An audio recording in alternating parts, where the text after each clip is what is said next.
je voudrais apporter un message aussi par rapport à la Pâque. Le titre de mon message, c'est « Quand mes rêves s'éloignent ». Quand mes rêves s'éloignent. Il y a parfois, et je le crois, dans nos vies, lorsque nous devenons chrétiens, que ce soit pas chrétien ou chrétien, on a des rêves. Vous voyez, on a tous des rêves. Voilà. Disons, quand on n'est pas chrétien, on a des rêves. Eh bien, je dirais, dans ce monde, on va dire. Et quand on devient chrétien, on a ce qu'on appelle le rêve de Dieu. Dieu a des rêves pour nous, mais quand on se tourne vers Dieu et que Dieu donne des rêves, il peut y avoir un moment où nous avons l'impression que nos rêves s'éloignent. Et peut-être tu es là et tu pourrais dire ça, mes rêves s'éloignent. Et j'aimerais ce matin qu'on puisse lire dans Luc chapitre 24, versets 13 à 34, nous allons lire l'histoire de personnages qui ont pu dire cela, mes rêves s'éloignent, et nous lisons à partir du verset 13 au verset 34. Et voici ce même jour, 2 disciples allaient à un village nommé Emmaüs, éloigné de Jérusalem, de 60 stades, et ils s'entretenaient de tout ce qui s'était passé. Pendant qu'ils parlaient et discutaient, Jésus s'approcha et fit route avec eux, mais leurs yeux étaient empêchés de le reconnaître. Il leur dit, « De quoi vous entretenez-vous en marchant pour que vous soyez tout tristes ?» L'un d'eux, nommé Cléopas, lui répondit, « Es-tu le seul qui, séjournant à Jérusalem, ne sache pas ce qui y est arrivé ces jours-ci » ? « Quoi, leur dit-il ? Et ils lui répondirent ce qui arrivait au sujet de Jésus de Nazareth, qui était un prophète puissant en œuvre et en parole devant Dieu et devant tout le peuple. Et comment les principaux sacrificateurs et nos magistrats l'ont livré pour le faire condamner à mort et l'ont crucifié. Nous espérions que ce serait lui qui délivrerait Israël, mais avec tout cela, voici le 3e jour que ces choses se sont passées. Il est vrai que quelques femmes d'entre nous ont fort étonnés. S'étant rendues de grand matin au sépulcre et n'ayant pas trouvé son corps, elles sont venues dire que des anges leur sont apparus et ont annoncé qu'il est vivant. Quelques-uns de ceux qui étaient avec nous sont allés au sépulcre et ils ont trouvé les choses comme les femmes l'avaient dit, mais lui, ils ne l'ont point vu. Alors Jésus leur dit, « Ô hommes sans intelligence et dont le cœur est lent à croire tout ce qu'ont dit les prophètes, ne fallait-il pas que le Christ souffrit ces choses et qu'il entrât dans sa gloire ?» Et commençant par Moïse et par tous les prophètes, il leur expliqua dans toutes les Écritures ce qui le concernait. Lorsqu'ils furent près du village où ils allaient, il parut vouloir aller plus loin, mais ils le pressèrent en disant « Reste avec nous, car le soir approche, le jour est sur son déclin. » Et il entra pour rester avec eux.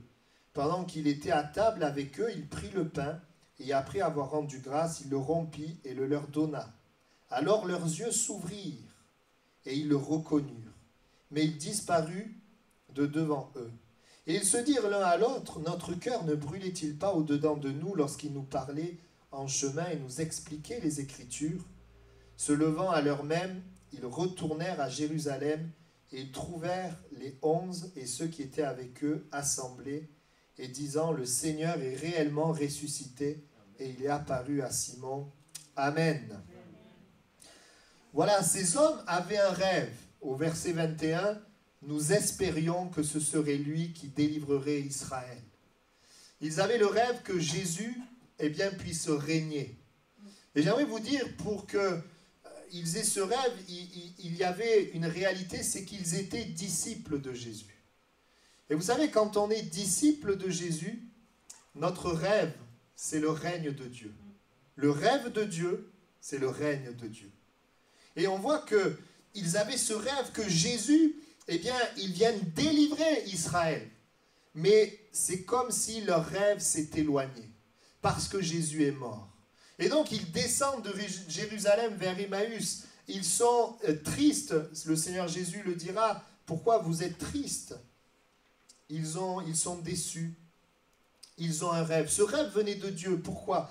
Même parce que ils savaient que leur rêve, c'était quoi? C'était que Jésus vienne délivrer Israël.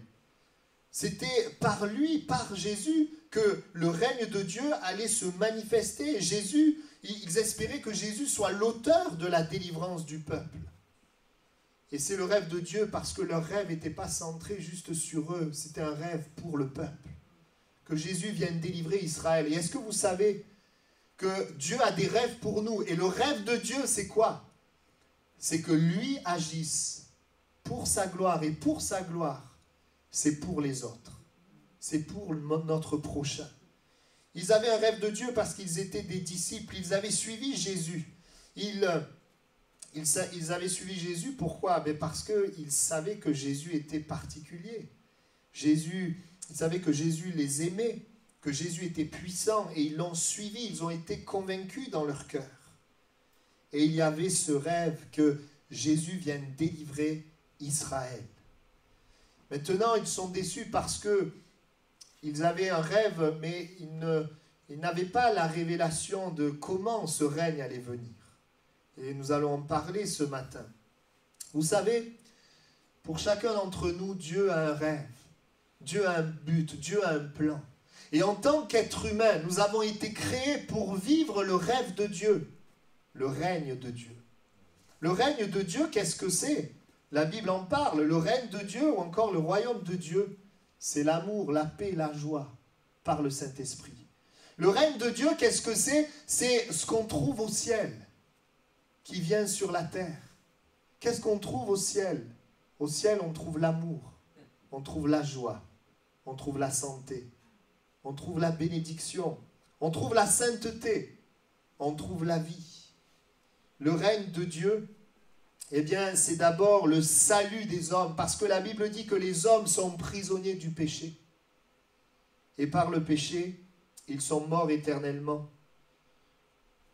Sauvés de la mort, sauvés du péché, sauvés de la maladie, sauvés des fardeaux qui nous écrasent. Ça, c'est le fardeau, la maladie, le péché, c'est le règne du diable, le règne des ténèbres.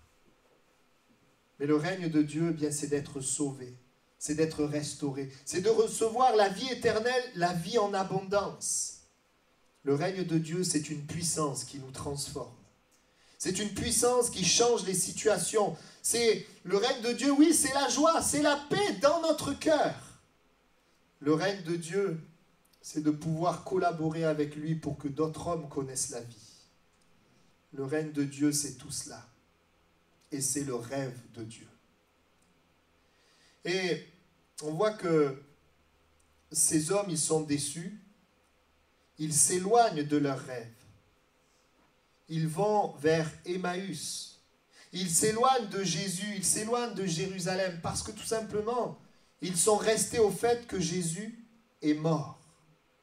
Ils sont restés sur ce fait-là. Vous savez, nous avons été créés pour pouvoir vivre une réalité de la vie de Jésus. La réalité de la vie de Jésus. Jésus est vivant. Vous voyez, si je pensais à cela, si vous prenez un tournevis, il est fait pour bricoler.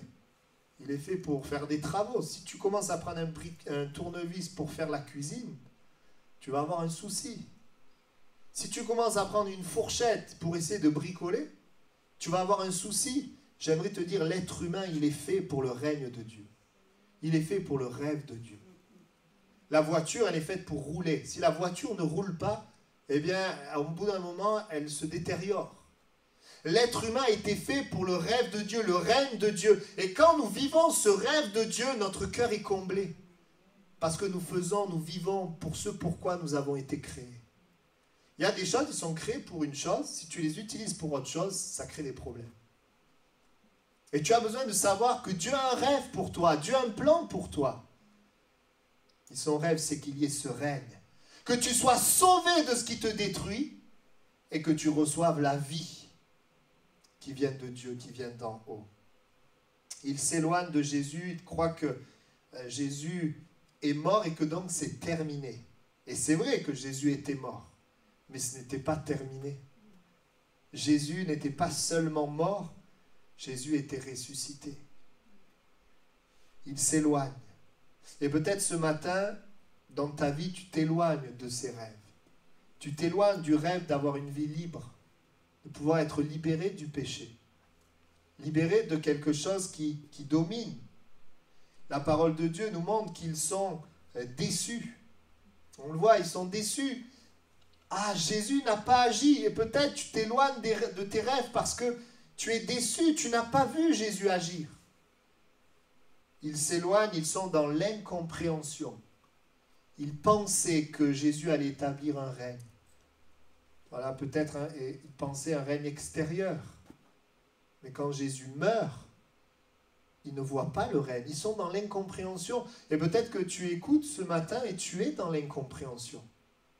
Tes rêves s'éloignent parce que tu ne comprends pas ce que Dieu est en train de faire. Et puis, on peut aussi penser qu'ils se sont remis en question. Qu'est-ce que j'ai mal fait? Pourquoi ça s'est passé comme ça? Est-ce que je suis passé à côté? Le rêve s'éloigne.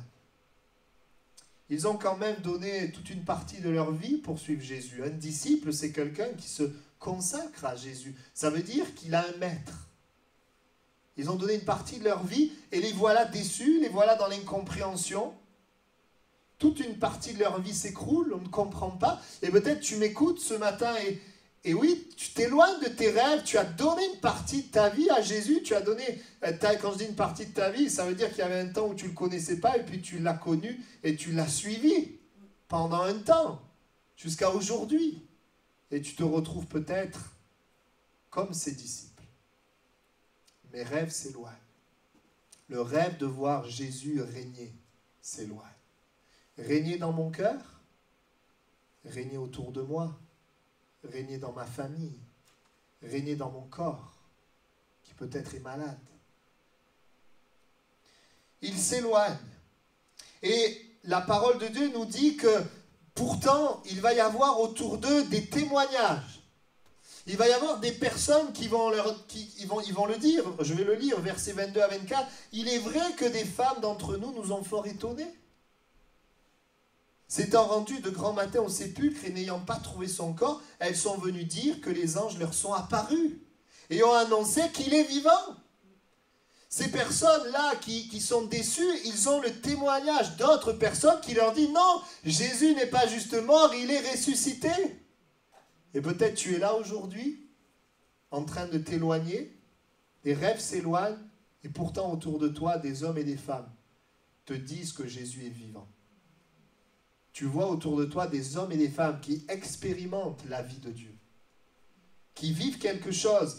Et il est dit aussi que les disciples également, quelques-uns de ceux qui étaient avec nous sont allés au sépulcre, ils ont trouvé les choses comme les femmes l'avaient dit.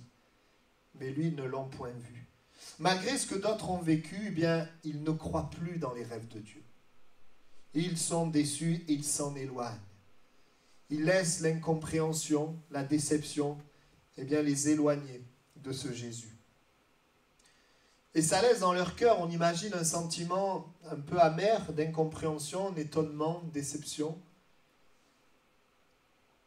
Mais ce qui est merveilleux, et ça c'est fort, c'est que, alors que peut-être tu as l'impression que tes rêves s'éloignent et que, malgré le témoignage de ceux qui sont autour de toi, eh bien, tu continues ta route, eh bien, Jésus s'approche d'eux, Jésus s'approche de toi. Et ça, c'est merveilleux. Jésus va s'approcher d'eux. Vous savez pourquoi? Pour les ramener vers le rêve de Dieu. Pour les ramener vers le règne de Dieu. Il va s'approcher d'eux. Et qu'est-ce qu'il va faire? Eh bien, il va expliquer ce qu'ils n'ont pas compris. Il va leur expliquer les Écritures. Il va leur révéler la manière dont le rêve de Dieu peut s'accomplir. Non, le rêve de Dieu ne vient pas de manière à frapper les regards. Jésus qui vient et qui fait comme les conquérants du passé avec les armes pour renverser les ennemis et s'emparer d'un territoire. Non, ce n'est pas ça le règne de Dieu. Le règne de Dieu, c'est un règne pour la vie éternelle et pour les cœurs. C'est un règne où l'ennemi n'est pas physique, mais l'ennemi, eh bien, c'est le péché de l'homme. C'est le péché de l'homme qui empêche l'homme d'être au contact de Dieu, de vivre la vie de Dieu et d'aller au ciel. Et donc, c'est pour cela que Jésus est venu, pour pouvoir amener le règne de Dieu face au péché. Pour vaincre le péché, il a fallu que Jésus, le pur, le juste, le saint, meure pour toi, pour moi, impur, injuste, pécheur, et qu'il ressuscite, afin que le règne de Dieu vienne dans ton cœur, dans ton âme et pour l'éternité. Ô homme sans intelligence et dont le cœur est lent à croire tout ce qu'ont dit les prophètes, ne fallait-il pas que le Christ souffrisse ces choses Ils ne comprenaient pas que le rêve de Dieu devait venir par la mort de Jésus. Et j'aimerais te dire, il n'y a pas de plan de Dieu, de rêve de Dieu, de règne de Dieu sans la croix, sans la mort et la résurrection de Christ. Et beaucoup sont déçus parce qu'ils essaient par leur propre force de vivre le rêve de Dieu, le règne de Dieu, comme Moïse qui s'est levé pour libérer le peuple d'Israël et qui a échoué. Parce que ce n'est pas par nos propres forces, mais c'est par son esprit, c'est par lui que le règne de Dieu peut se manifester. Amen. Ne fallait-il pas que le Christ souffrit ces choses et qu'il entrât dans sa gloire? En ce week-end de Pâques, bien j'aimerais te rappeler la puissance de la mort et surtout de la résurrection de Jésus pour vivre le rêve de Dieu, le règne de Dieu. Et c'est cela, c'est l'œuvre de Jésus-Christ qui peut changer ma vie et qui peut changer la vie de ceux qui sont autour de moi. Amen. Il y a des années en arrière, j'étais au contact de ce message, dans une réunion. Et au contact de ce message, j'ai été au contact de celui qui est ressuscité. Et celui qui est ressuscité a guéri mon corps malade. Celui qui est ressuscité a touché mon cœur dans une réunion comme celle-ci. Celui qui est ressuscité a comme ouvert mes yeux sur une réalité spirituelle que je ne percevais pas. Et celui qui est ressuscité a mis dans mon cœur une assurance face à la mort. Et aujourd'hui encore, et ce matin, et dans ce week-end de Pâques, Dieu voudrait manifester la puissance de résurrection dans ta vie. Et je voudrais juste voir 2 points avec vous. Premièrement, le rêve de Dieu pour toi se fait par sa mort et sa résurrection. Premièrement, le rêve de Dieu, le règne de Dieu pour toi se fait par la mort et la résurrection de Jésus-Christ. Et c'est ce qui va se passer. Jésus va leur expliquer, commençant par Moïse et les prophètes, il va expliquer dans les Écritures ce qui le concernait. Il va expliquer aux disciples d'Emmaüs que leur rêve de voir ce règne, de voir la vie, eh bien, il vient par Jésus-Christ. Il fallait que Jésus meure et ressuscite. Les prophètes avaient annoncé le Messie, ils avaient annoncé, l'Ancien Testament nous montre que pour le péché, il fallait des sacrifices. Et Jésus est venu pour s'offrir lui-même en sacrifice, afin que l'homme n'ait plus besoin d'avoir des sacrifices, mais que par la foi en Jésus, il soit réconcilié avec Dieu et entre dans le rêve de Dieu. Ils avaient besoin de comprendre que le règne de Dieu n'est pas disponible humainement. L'homme ne peut pas le saisir par ses propres forces, par sa capacité, son intelligence. Nous ne pouvons pas, tu ne peux pas vivre la paix durable, la joie profonde, la vie éternelle, la transformation, la guérison et la délivrance sans Jésus. Tu ne peux pas. Tu peux en parler, tu peux vivre la joie humaine, la paix humaine, éphémère, mais tu ne peux pas sans Jésus. Et la croix est une puissance. Le message de la croix, la mort et la résurrection est une puissance. Pourquoi? Pourquoi je dis que le rêve de Dieu pour toi se fait par sa mort et sa résurrection? Eh bien parce que quand Jésus est mort, il a porté sur lui tes péchés, tes douleurs et tes maladies. Il a porté sur lui ce qui t'empêche d'avoir la vie, ce qui empêche le règne de Dieu, le rêve de Dieu. Il a porté sur lui, c'est ce que nous disent les prophètes. Et certainement, peut-être que quand Jésus a parlé à ses disciples, il a parlé du prophète Ésaïe. Et peut-être qu'il a dit, oui, mépriser et abandonner des hommes. Ça parlait de Jésus. Semblable à celui dont on détourne le visage, nous l'avons dédaigné, cependant, ce sont nos souffrances qu'il a portées. Ce que tu as besoin de savoir, c'est que quand Jésus meurt à la croix, c'est tes souffrances qu'il a portées. Ce sont nos souffrances, nos douleurs dont il s'est chargé. Et puis deuxièmement, il a été blessé pour nos péchés. Il a pris tes douleurs et tes souffrances. Il a pris tes péchés, le mal, la désobéissance. Et troisièmement, c'est par ses meurtrissures que nous sommes guéris. Il a pris tes maladies. Et c'est important que tu crois dans ce message parce que c'est ce message qui peut changer ta vie. la parole de Dieu dit, oui, il a pris nos péchés, nos souffrances, nos maladies, afin de pouvoir nous sauver de la condamnation de l'enfer. Parce que le péché nous condamnait à l'enfer, nous condamne et condamne l'homme à l'enfer. Il l'a pris. Il l'a pris sur lui et il est mort. Il est mort avec le péché, il est mort avec les douleurs, il est mort avec les maladies. Et quand il est revenu à la vie, il n'est pas revenu avec le péché, avec les maladies et les douleurs. Mais il est revenu avec la santé, avec la vie et avec la bénédiction. Il a pris ces choses, il est mort avec, il a ressuscité. Et aujourd'hui, celui qui croit en Jésus, celui qui accepte ce message, il voit ses souffrances, ses douleurs et ses maladies et son péché être vaincu. Et aujourd'hui, pour toi, en Jésus, tu peux être pardonné, délivré de tes péchés. En Jésus, tu peux être restauré, consolé de tes douleurs. Et en Jésus, tu peux être guéri de tes maladies. Par lui, par son œuvre. C'est une puissance. Et nous avons besoin de l'entendre. Jésus est revenu de la mort. Il est revenu plein de vie, ressuscité, avec pureté, vie et santé. Il est revenu à la vie. Il a vaincu tout cela. Pourquoi? Pourquoi il a fait ça? Pour te donner la vie.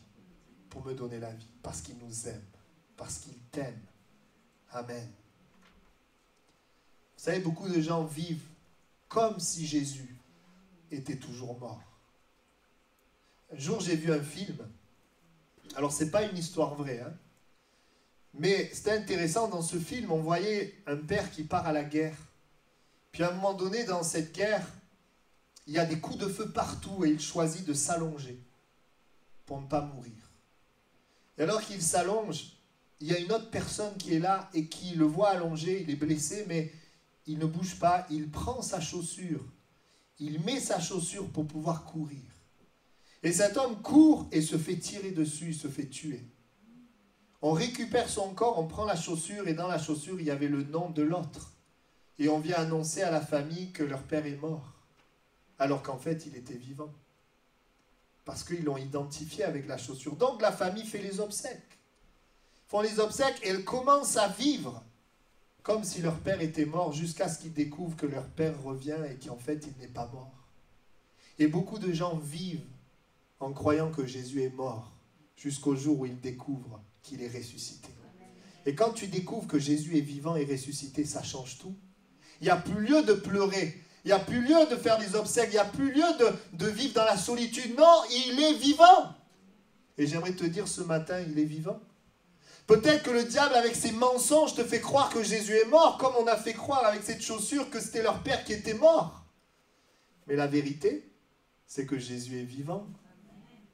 Et des hommes et des femmes partout peuvent témoigner que Jésus est vivant. Et ce matin, la Pâque, ça peut être pour toi l'expérience de sa résurrection. Retrouver le rêve de Dieu. Retrouver le règne de Dieu. Tu as peut-être besoin dans ta vie de ce règne de Dieu. Tu en as besoin. Eh bien, j'ai une bonne nouvelle pour toi. C'est disponible par la foi. Et le prophète Ésaïe dira au verset 1, mais qui a cru à ce qui nous était annoncé? Qui a reconnu le bras de l'Éternel? Jésus a tout fait. Tu n'as rien à faire. Tu as juste à croire, à accepter. Vous savez, quand on nous fait un cadeau, la personne, elle a tout fait. Elle a acheté le cadeau. Il ne te reste plus qu'à aller et à le prendre. Et prendre le cadeau de Dieu, c'est la foi, c'est croire. Croire en Jésus. Et Dieu, par son esprit, eh bien, nous convainc que nous sommes pécheurs, que nous avons besoin de Dieu. Et il met en nous la foi pour croire. Et quand nous croyons, eh bien, le rêve de Dieu devient une réalité. Amen. La Bible dit dans 1 Pierre 1,3, « Béni soit Dieu le Père de notre Seigneur Jésus-Christ, qui selon sa grande miséricorde nous a régénérés pour une espérance vivante par la résurrection de Jésus-Christ d'entre les morts. » Alléluia! Il nous a régénérés pour une espérance vivante par nos efforts. Non, par la résurrection de Jésus-Christ. Je suis sauvé, j'ai la vie, j'ai la joie, j'ai la paix à cause de la résurrection de Jésus, parce que j'y ai cru. Et si tu y crois, un miracle va se produire dans ta vie aujourd'hui, dans les jours à venir. Ta vie va changer. Si tu crois que Jésus est mort pour tes péchés, tes maladies et tes fardeaux, tu vas voir la puissance de résurrection se manifester. Parle-lui maintenant, il t'entend, il est vivant. Et il agit, et je le crois. Nous le croyons. Sa présence est là au milieu de nous. Parce que Jésus, dans son amour, dans ce week-end de Pâques, il veut sauver des hommes et des femmes. Amen. Vous savez, dans le service de Dieu, je pourrais vous présenter une femme de pasteur qui a été abusée dans son passé, mais Jésus l'a consolée et l'a guérie. Je pourrais aussi vous présenter une jeune femme dans la louange au minime qui a été dans le deuil, qui a été consolée par Jésus-Christ. Je pourrais te présenter un ami avec qui on a fait l'évangélisation qui était dépendant de l'alcool et qui a été délivré de l'alcoolisme. Je pourrais te présenter mon petit frère qui était dans la cigarette, l'alcool, la drogue, qui a été délivré aussi, qui a été libéré, qui a retrouvé la vie et que Dieu a béni. Je pourrais te présenter des familles qui ont été restaurées par la puissance de Jésus-Christ. Je pourrais te parler de situations inextricables qui ont été résolues par la puissance de Jésus-Christ. Parce qu'il est le même, la restauration de foyers. Et surtout, je pourrais te parler de tellement de personnes qui ont été sauvées de l'enfer et qui ont été gagnées, sauvées, et qui ont reçu la vie éternelle. Des personnes incapables qui sont devenues des instruments de Dieu pour amener la vie. Et ce matin, j'aimerais te dire, si tu es lié, angoissé, prisonnier, le rêve de Dieu est possible par la Pâque, par la mort et la résurrection de Jésus. Vous voyez, le rêve de Dieu, de te voir libre, il est possible. Tu peux être libéré. Tu peux être guéri dans ta santé. Restauré dans ta santé. Le rêve est possible par la mort et la résurrection de Christ. Tu as été détruit, brisé, offensé. La consolation, la restauration est possible par la Pâque, par sa mort et par sa résurrection. Et la mort et la résurrection de Jésus, c'est afin que tu retrouves le rêve de Dieu. Amen. Et deuxièmement, s'il est vrai que le rêve de Dieu pour nous se fait par sa mort et sa résurrection, le rêve de Dieu pour les autres se fait par ta mort et ta résurrection. Voyez-vous, je voudrais qu'on puisse comprendre cela. Quand on ne connaît pas Jésus, on ne connaît pas Dieu. Eh bien, il y a évidemment la destruction du péché. Il y a certes les richesses de ce monde, mais il y a un vide, il y a un besoin. Et quand nous venons à Christ, nous croyons dans sa mort et sa résurrection, nous entrons dans ce règne de Dieu, cette vie de Dieu. Mais une fois que nous sommes entrés dans cette vie de Dieu, Dieu veut se servir de nous pour amener le règne de Dieu chez les autres. Et cette fois-ci, c'est quoi? Ce n'est pas juste sa mort et sa résurrection, c'est ta mort et ta résurrection. Parce que la Bible dit qu'il y a deux aspects à la croix. Le premier aspect, c'est que Jésus est mort pour nous. Mais le deuxième aspect, c'est que nous sommes morts avec lui. Et j'aimerais aussi quelques instants parler de cela. Si c'est vrai que le rêve de Dieu pour toi se fait par sa mort et sa résurrection, le rêve de Dieu pour les hommes se fait par ta mort et ta résurrection. Ceux qui croient en Jésus, eh bien la Bible parle d'une réalité spirituelle où il faut parfois du temps pour saisir cela. Et je prie que nous saisissions cela rapidement. C'est que cette réalité, c'est que nous sommes morts avec lui et ressuscités avec lui. Dans Colossiens 2,12, il est dit, ayant été ensevelis avec lui, et c'est tout le sens du baptême, nous sommes plongés, nous sommes morts à notre ancienne vie, et nous nous relevons, nous sommes une nouvelle création, nous ressuscitons. C'est un symbole, mais qui parle d'une réalité spirituelle. Ayant été ensevelis avec lui par le baptême, vous êtes aussi ressuscités en lui et avec lui, par la foi en la puissance de Dieu qui l'a ressuscité des morts. C'est un fait spirituel à accepter par la foi pour pouvoir le vivre. Je suis mort et ressuscité. Mort au moi, mort au péché, mort au monde et ressuscité vivant pour Dieu. Et beaucoup de chrétiens ont des problèmes parce qu'ils connaissent Jésus, mais ils continuent d'être vivants au moi, vivants au monde, vivants au péché. Et c'est pour ça qu'il y a beaucoup de souffrance et de douleur et qu'on se pose la question, mais pourquoi je crois en Jésus et que c'est compliqué? Parce que tu as besoin de rentrer dans cette réalité. Nous sommes morts avec lui et nous sommes vivants. Nous ne sommes pas vivants pour nous. Nous sommes vivants pour lui. Et nous avons besoin de cette réalité. C'est ce qui crée beaucoup de problèmes dans nos familles. Vous savez ce qui crée des problèmes dans nos familles? C'est le moi. C'est quand je vis pour moi. Et on peut être chrétien et sans saisir, réaliser, c'est un combat pour les croyants, pour nous tous. Quand le moi est vivant, la convoitise, les désirs amènent la mort chez les autres. La déception, la tristesse chez ta famille, même si tu es chrétien, parce que le chrétien, il doit rentrer dans la mort et la résurrection. Quand il est mort et ressuscité, il devient une bénédiction pour sa famille. Qu'est-ce qui crée les problèmes?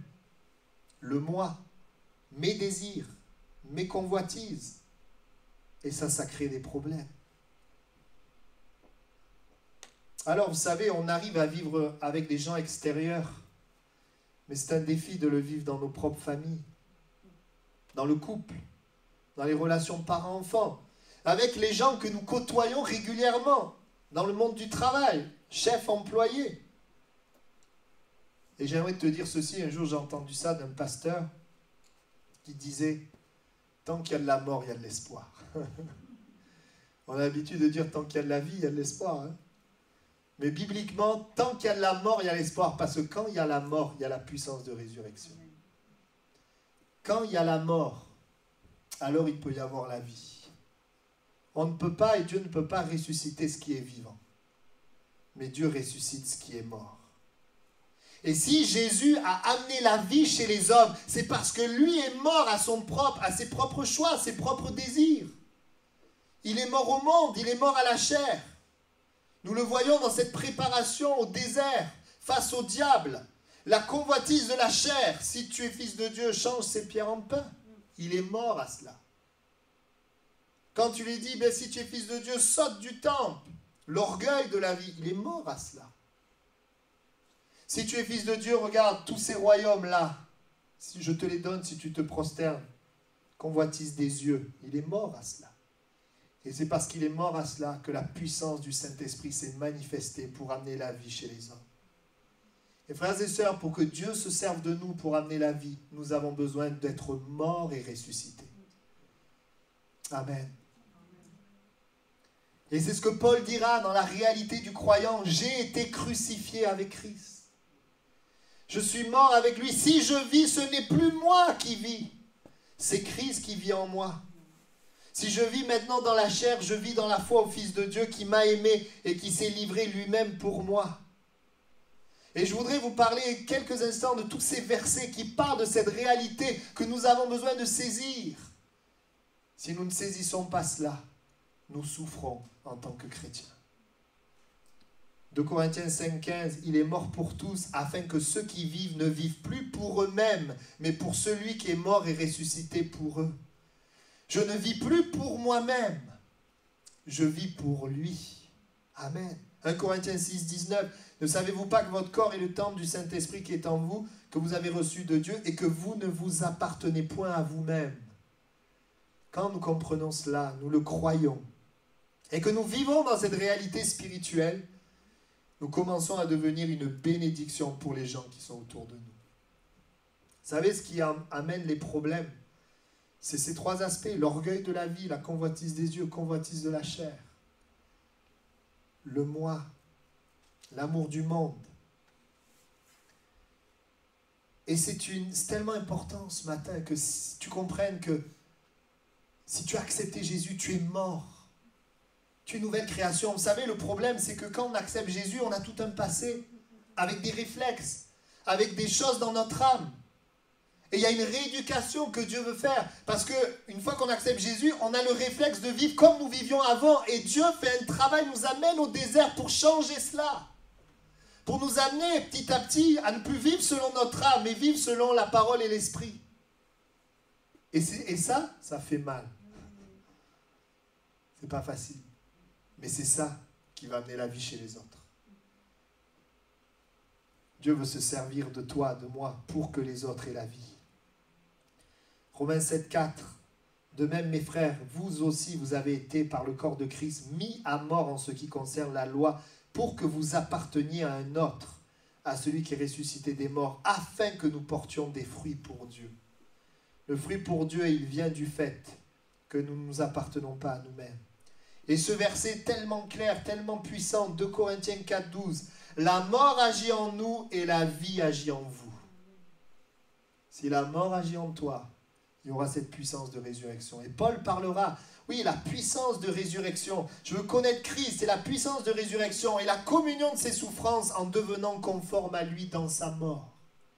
Pour connaître la puissance de résurrection, je dois être conforme à lui dans sa mort.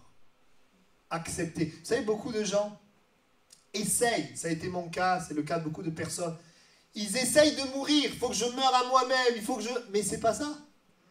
Ils essayent en fait de vivre la vie chrétienne sans la réalité de la mort et la résurrection de Christ, sans croire dans ce que Jésus a fait. Donc on essaye d'aimer, on essaie de se réjouir en tout temps, on essaie de parler de Jésus, on essaie de bénir les gens, on essaie de pardonner, et on se rend compte que c'est difficile, que c'est compliqué. Parce qu'on essaye par nous-mêmes. Jusqu'au moment où on accepte qu'en fait c'est une réalité, je suis mort, je dois l'accepter, il doit se passer quelque chose. Je suis mort à la colère. Je suis mort aux excès de table. Je suis mort à ces choses-là. Je suis mort.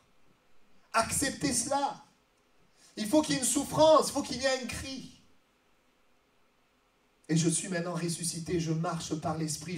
Je marche par lui. Je crois. Et la puissance de résurrection vient dans ma vie. Il se passe un miracle. Et oui, Jacques 1,15, la convoitise enfante le péché étant consommé produit la mort. Et quand nous ne sommes pas morts à la convoitise, eh bien, il y a toutes sortes de problèmes, toutes sortes de difficultés. Et c'est vrai, frères et sœurs, nous prions pour nos familles. Mais j'aimerais vous dire que la réponse, elle vient aussi par notre propre mort. Parce que Dieu veut aussi changer des choses dans nos vies afin de les gagner. Notre propre mort à la colère, afin que nous puissions les gagner. Et alors que je vous partage ça, moi-même dans ma vie, je vois le Seigneur agir dans ce sens. Seigneur, je ne veux pas vivre par la chair, dans la chair, mais dans l'esprit, j'ai besoin de toi. Comment nous allons faire pour aimer comme Jésus, pour nous réjouir en tout temps, pour demeurer dans la paix, pour être toujours doux et maître de soi, pour être riche en bonté, pour être fidèle et patient? Comment nous allons faire? Sans la mort et la résurrection, c'est impossible. Et vous savez quoi? Les situations que nous rencontrons dans nos vies, bien souvent, c'est pour que Dieu nous amène dans cette réalité, mais nous ne le voyons pas toujours. Dans nos vies, nous souffrons, ça a été mon cas, et on est toujours en chemin. Nous souffrons parce que nous voyons en fait le moi qui est là. Parce que Dieu veut nous changer, parce que Dieu veut nous amener dans cette réalité que je suis mort.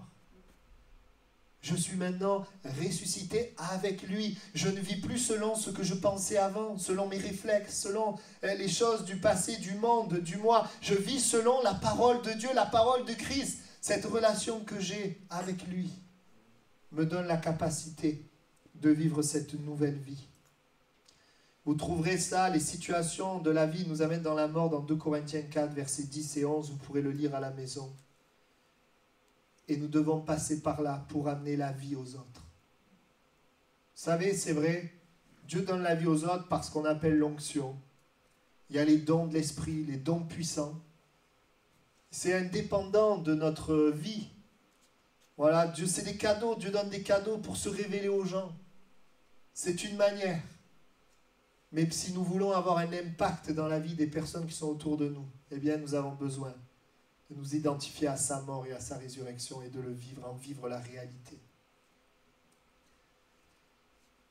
Je parlais de Moïse tout à l'heure, il a essayé de libérer le peuple par la puissance de l'âme. Il a échoué, il a été amené au désert. Et là, au désert, il a été dépouillé de sa propre force. Il a accepté sa mort, de telle sorte que quand Dieu lui a dit « retourne », il ne pouvait pas le faire de lui-même. C'est par la parole de Dieu. Et qu'est-ce que Moïse a fait? Moïse a simplement écouté la voix de Dieu, revenu vers Dieu. Et Moïse a développé une vie de dépendance à Dieu. Le Moïse ancien est mort et il est maintenant ressuscité. Est-ce qu'il était parfait? Non. Nous voyons dans la parole qu'il y a eu des moments où la chair va se manifester. C'est d'ailleurs ce qui va l'empêcher d'entrer dans le pays promis. Le rêve de Dieu pour les autres se fait par ma mort et ma résurrection. Je voudrais terminer ce message par une histoire. Dans les années 90, vous devez connaître cet évangéliste qui s'appelle Reinhard Bonnke, qui, avec son équipe, il a reçu de la part de Dieu d'amener l'évangile dans l'Afrique. Et ils avaient amené l'évangile un peu partout, et il y avait une ville en particulier très difficile, parce qu'il y avait beaucoup d'opposants. Et ils savaient que dans cette ville, il pouvait y avoir aussi beaucoup de monde qui pourrait se tourner vers Dieu. Ils ont préparé cela. Et ils sont allés dans cette ville, à Kano. Et là, dans cette ville, eh bien, ils vont connaître le plus grand échec. Non seulement il ne va pas annoncer l'évangile, mais il va y avoir des émeutes. Et alors qu'il va y avoir des émeutes, ils vont craindre pour leur vie. Des opposants vont vouloir les tuer. Et avec la grâce de Dieu, ils vont pouvoir échapper, ils vont pouvoir quitter ce pays. Il va y avoir des églises incendiées, il va y avoir plein de morts. Un grand échec de se dire à cause de moi, des gens sont morts. Des émeutes, beaucoup de casses. Ils vont être évacués. L'un des collaborateurs d'ailleurs va vivre quelque chose d'assez surnaturel et miraculeux. Il va recevoir de Dieu de rester pour sauver tout le matériel. Bien sûr, le banquier va lui dire non, ne reste pas, reviens, mais il l'avait reçu de Dieu, il avait une femme enceinte de 9 mois. Et il va rester alors que tout le monde les cherchait pour les tuer. Et d'une manière surnaturelle et miraculeuse, ils vont sortir de cela. Et après que cela soit passé, ça a été pour eux comme une mort, un échec. Et d'ailleurs, les temps juste après qui ont suivi, le nom de Reinhard Bonnke n'était pas accepté, a été rejeté à cet endroit. Mais 8 ans après, cet événement avait créé dans le cœur passé au Nigeria, dans le cœur des Nigérians, un désir de le voir revenir. Et alors qu'il y a eu la mort, il va y avoir comme la résurrection, il va y avoir l'action de Dieu. Et quelque chose va se passer, c'est que tous ces incendies, tout ce qui s'est passé, ça va amener les gens à vouloir voir cet homme, Reinhard Bonnke. Ça va attiser une soif d'entendre et de voir ce qu'il veut dire. Et 10 ans après, en l'an 2000, ils vont revenir à cet endroit et c'est là qu'ils vont avoir l'une des plus grandes croisades qu'ils ont jamais eues. 1 600 000 personnes ont entendu l'évangile en une seule réunion. 1 93 000 personnes ont rempli une carte de décision pour Christ. 3 540 000 personnes ont accepté Jésus durant 6 jours d'évangélisation. La puissance de la résurrection, là où il y a la mort. Et j'aimerais te dire ceci, dans ta vie, là où c'est mort, voilà ce que Jésus veut faire. Jésus veut amener la résurrection, la puissance de vie. Et le plus grand échec est devenu la chose la plus glorieuse pour le nom du Seigneur. Alors ce matin, on va incliner nos têtes quelques instants. J'aimerais te dire, dans le cœur de Dieu, Pâques, ce n'est pas juste une fête. Et dans le cœur de Dieu, il voudrait que ce soit la puissance de résurrection dans ta vie. Et si ce matin, eh bien, la mort est là, et puis par rapport au ciel, tu n'as pas l'assurance, ce matin, tu peux te tourner vers Jésus et commencer à lui parler. Commence à l'inviter. Dis-lui, Jésus, je t'accueille dans ma vie. Je te demande pardon pour mes péchés. Et tu vas voir la puissance de sa mort et de sa résurrection se manifester dans ta vie. Seigneur, et tu lui apportes tes problèmes. Voilà d'abord mes péchés. Viens me pardonner. Viens me délivrer de mes chaînes. Tu lui apportes tes souffrances et tes douleurs. Seigneur, viens me guérir. Tu lui apportes tes maladies. Viens restaurer mon corps. Alors que tu es là ce matin, ou ceux qui écoutent par Internet, tu peux ce matin dire, Seigneur, Jésus, je me tourne vers toi. Je crois en toi. Alors que je fais cet appel, commence à lui parler. Si tu es concerné, commence à lui parler maintenant. Je me tourne vers toi. J'ai besoin de toi. Je crois que tu es mort afin de prendre mes péchés, mes fardeaux, mes maladies. Et je crois que tu es ressuscité, tu as triomphé. Et aujourd'hui, je voudrais vivre, m'approprier cette victoire. Je voudrais que ce soit une réalité dans ma propre vie. Amen, tu es en train de prier. Et je proclame maintenant au nom de Jésus, pour tous ceux et celles qui s'adressent à Jésus avec ce cœur humble, ce cœur vrai, que la puissance de résurrection se manifeste. Je proclame le salut des âmes, la nouvelle naissance, un amour pour Christ formé dans leur cœur. Je déclare la guérison des maladies. Je déclare la consolation dans le brisement. Je déclare des situations restaurées. Je déclare la main de Dieu, l'action de Dieu dans la famille, au nom de Jésus. Amen. Et nous restons encore dans la prière. Le rêve de Dieu est possible aussi pour les autres, pour tes proches, par ta propre mort et ta résurrection avec lui. N'es-tu pas fatigué de vivre la vie chrétienne par ton âme, parce que par le passé, par tes réflexes, et tu sais très bien, tu as déjà essayé de changer, tu sais très bien que tu ne peux pas, ça a été mon cas, c'est pareil. Tu ne peux pas. Mais est-ce que tu ne voudrais pas ce matin croire cette réalité, la conformité à sa mort et à sa résurrection? Croire que tu es mort. Tu es mort à la colère. Tu es mort à l'impureté sexuelle. Tu es mort au moi. Tu es mort au monde, la convoitise. Tu es mort à tout cela. Accepte-le. Et en l'acceptant, tu vas pouvoir faire mourir. Colossiens nous dit, vous êtes morts. Et ensuite, il nous dit, faites mourir. Tu ne peux pas faire mourir sans croire d'abord que tu es mort. C'est le sens du baptême. Accepte que tu es mort. Alors tu vivras la puissance de la résurrection. Et alors que tu es mort, accepte aussi maintenant que tu es vivant pour Dieu. Tu n'es pas vivant pour les choses qui sont mortes, tu es vivant pour Dieu maintenant. Vivant pour lui. Accepte dans ton cœur que tu es ressuscité avec lui. C'est pour lui que tu vis sur la terre, c'est pour lui que tu manges, c'est pour lui que tu respires. C'est pour lui que tu as une santé physique et une intelligence. C'est pour lui maintenant. Ce n'est pas pour continuer de vivre comme les gens autour qui ne connaissent pas Jésus. Accepte-le maintenant. Et je voudrais t'inviter à prier. Alors que tu l'acceptes, écoute bien. Ta famille, tes proches et toutes les relations où ça ne va pas avec toi, eh bien, il va y avoir une grâce de Dieu. Il va y avoir un changement. Parce que ton changement va amener un changement chez les autres. Il n'y a rien de plus dur pour un homme que de changer. C'est pour ça qu'il faut accepter la mort et la résurrection. Tu vas voir la vie venir sur tes proches. Vous savez, il y a parfois des gens, ils prient pour leur famille. Mais par leur propre colère, ils empêchent leur famille d'être sauvée.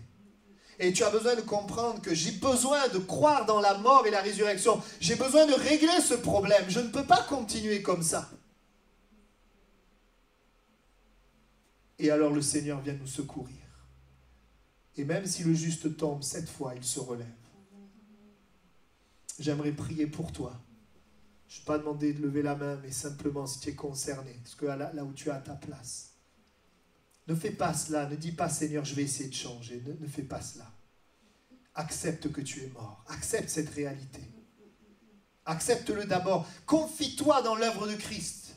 Confie-toi en lui. N'essaye pas en dehors de Jésus, en dehors de son œuvre. N'essaye pas, tu vas être déçu. Accepte d'abord cette réalité spirituelle et ensuite cette démonstration de foi. Oui, tu vas faire mourir et tu vas surtout vivre la vie de l'esprit. Développer la relation avec Dieu et tu vas voir le Seigneur t'aider, la puissance de la résurrection se manifester. Seigneur, je te prie pour tous ceux et celles aussi qui désirent devenir des instruments de bénédiction pour les autres, des instruments de vie. Je prie pour eux, mais je prie pour moi, c'est ma prière aussi, afin que nous saisissions que nous sommes morts avec toi, que maintenant c'est plus nous qui devons vivre, c'est Christ qui vit en nous. Et que ces choses que nous laissons dans nos vies, parfois nous sommes aveuglés. Tu permets que nous soyons éclairés. Afin que nous acceptions que ces choses sont mortes et nous acceptions de les délaisser. Puissions revêtir Christ.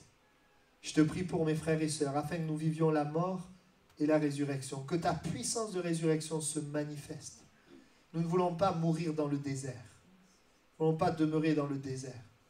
Nous voulons te laisser nous transformer, même si c'est douloureux. Merci de le faire ce matin pour ceux et celles en particulier à qui le message parle et qui sont en lutte. Pour les chrétiens, les croyants qui sont en lutte avec le moi, avec le monde.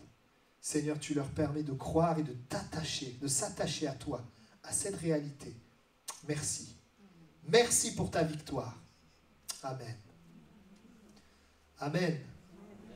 Gloire à Dieu. Soyez bénis en tout cas.